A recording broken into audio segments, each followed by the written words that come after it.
bone marrow nitong isa. Tikman natin. Hello everyone! So ngayong araw, gagawa ako ng roasted bone marrow dahil bumili nga ako ng isang araw sa grocery store. Kaya ngayon, tara lutuin natin.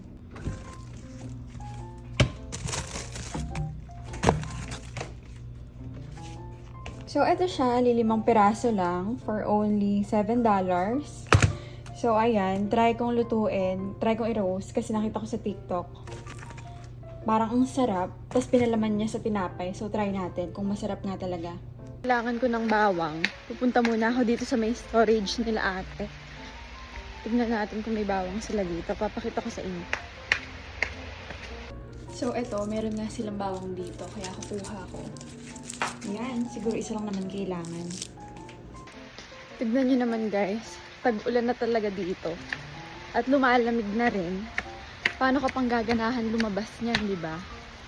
Kaya talagang mas masarap magstay sa bahay.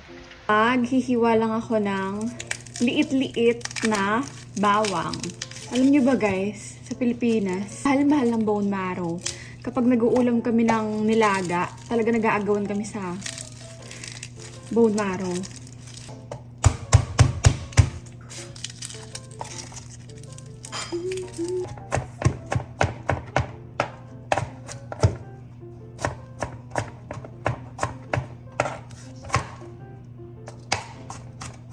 Buksan na natin tong aking biniling bone marrow.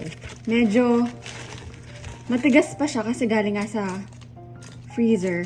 Pero okay na din siguro. Lalambot naman na din siguro ito kapag in-oven ko. Ayan o. Mukhang malaki bone marrow nito ah. So, kailangan din natin ng olive oil kasi yun yung ipanglalagay ko sa ibabaw nito. Tsaka itong garlic. So, konting olive oil lang naman. Ayan. Yan lang karami, okay na yan. So, lagay lang natin itong bawang dyan sa may olive oil.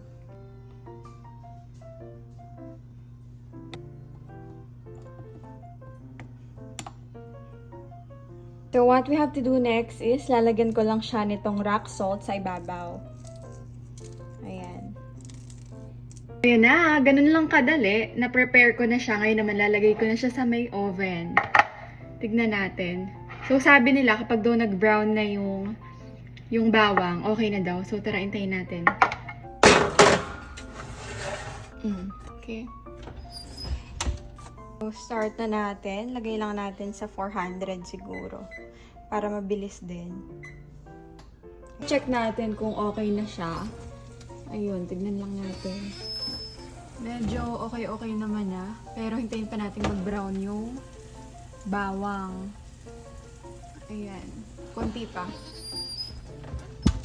Try natin mag-toast ng bread kasi masarap daw siya ipang palaman. Tingnan natin. Ayan, okay na yung bread natin. Tapos, hahanguin ko na din itong ating bone marrow. Ayan o. Luto na siya. So, tara, tikman na natin. I-stop ko muna to. Ayan guys, luto na talaga siya. Tikman natin. Taste test. Kung makikita niyo, sobrang init niyan. Luto na talaga siya. Tikman natin. Tikman ko muna siya sa bread. Try natin to. May gravity. Ay! May mukhang sarap ah. Ayan. So, ayan. Tikman natin siya sa bread. Kasi yung iba pinapalaman to. So, tikman natin.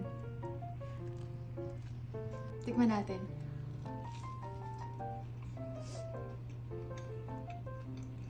Ang sarap. Sarap. Kuha naman tayo. Tikman natin siya sa kanin. Ayan, gravity oh.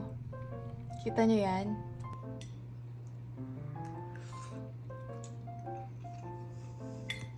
Sarap nga. Masarap siya. May kanin ako dito. Tsaka ito syempre, try natin siya sa may chili garlic. Ayan. So, ayan ang ating chili garlic. Lagay natin sa kanin. Tapos, kukuha ko dito. Ayan. Tikman natin.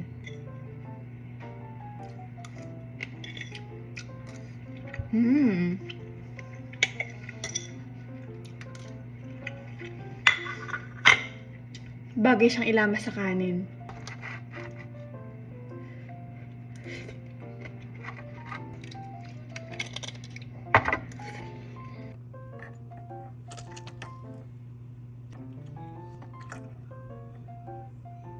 Ayan, isa pa. Konti lang laman niya. Actually, isang ganonan lang eh. Grabe yun ah. Tama oh. Grabe ang bone marrow nitong isa. Ang laki.